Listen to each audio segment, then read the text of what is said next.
in this lecture, I want to talk about uh, the governing differential equation that we have derived for solving the buckling problem of a column.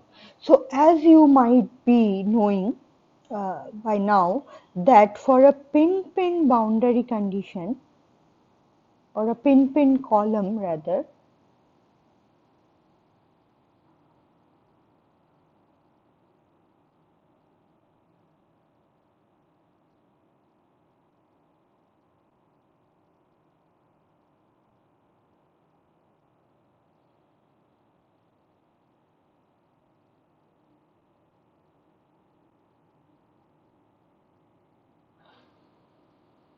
the governing differential equation that we have used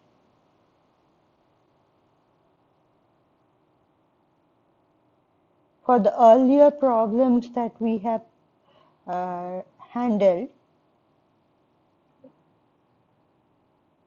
the governing differential equation was EI d2v by dz square plus p into dv by dz, and that was equal to 0. So this was a second order differential equation. So Vz end up being some c cos mu z plus d sin mu z. Okay. But as soon as I moved into column with different boundary condition,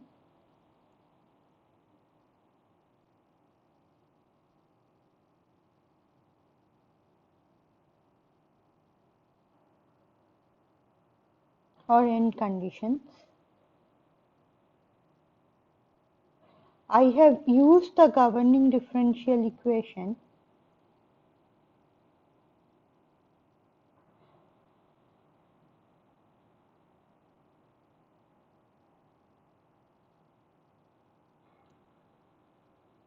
as EI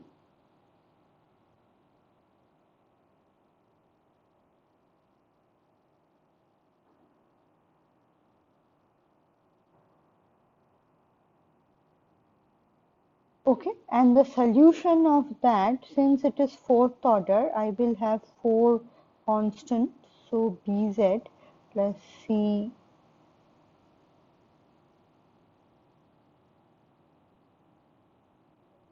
okay.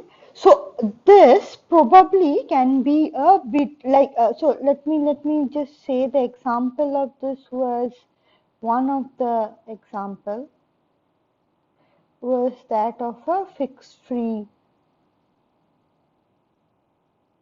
column. Okay, now this could be a bit a tad confusing, because for the same problem, I mean in both the cases we are solving buckling problem or the deflection of the column because of axial compressive load. Using two different sets of differential equation is not quite nice. Okay, so I therefore thought of talking about this a bit more.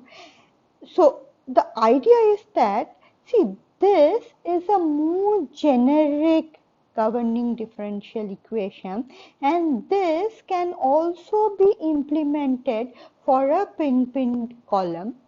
And if we use this for a pin-pin column, and we have the solution for with 4 unknown constant, and if we impose the boundary condition, we will get the same solution that we get with the second order differential equation. Okay, so I will solve the problem and show that essentially for a pin-pin column, this fourth order differential equation and the simplified second order differential equation is going to give us the same result.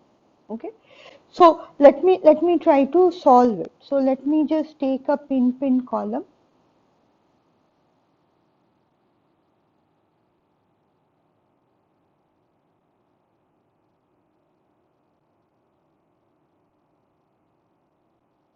Okay, where Vz is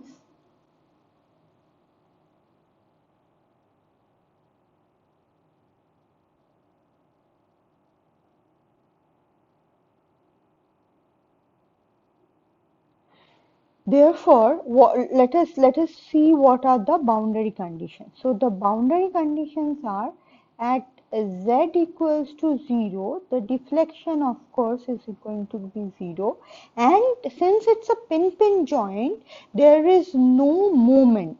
So EI d2v by dz square is going to be 0. Similarly, at z equals to L, VL is going to be 0 and EI d2v by dz square is going to be equal to 0. Now let us see if we implement this boundary condition into this solution of the fourth order differential equation, are we getting the same solution? Okay, so V0 is going to be A plus C and that is going to be 0. So let me call this as equation A. Okay, so then EI d2v by dz square is, so d2v by dz square at z equals to 0 is going to be C, uh, only C, right? And that is going to be equal to 0. So this is my equation B. So out of this two, I get my A is equal to C is equal to 0. Now let us look into the next set of equation, which is V. So therefore my Vz ends up being Bz plus D sine mu z. Okay. So therefore Vz, so VL equals to 0 implies VL is going to be BL plus D sine mu L is equal to 0. So let me call this as equation C. Now I have a D2, I have D2V by dz square at z equals to L. That is going to be just D sine mu L is equal to 0. So let me call this as equation D. So now out of this two equation, what do I get? I get B equals to 0 and I get D sine mu L is equal to 0. Since all the constant A, B and C are equals to 0, my D cannot be equal to 0 for non-trivial solution.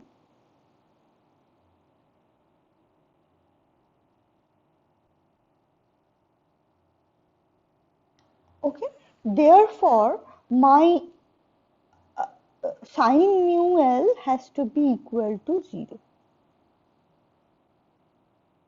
Right? So therefore my mu L has to be equal to n pi, which gives me mu square is equal to n square pi square by L square. Okay. So since mu square is P by EI is going to be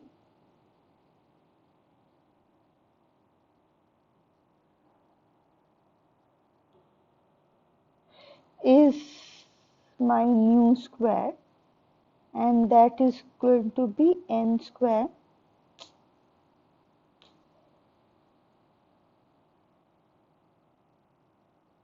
that is going to be n square pi square by L square. My P critical 1 is going to be pi square EI by L square. Okay. For a pin-pin column.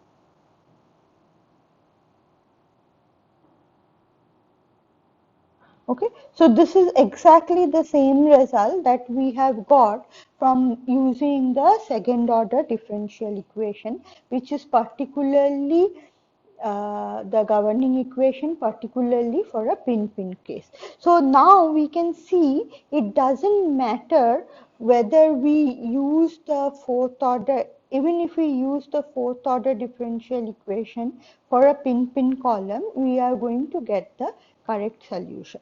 Okay, so I thought of clearing this confusion before we end the topic of buckling of column. Thank you.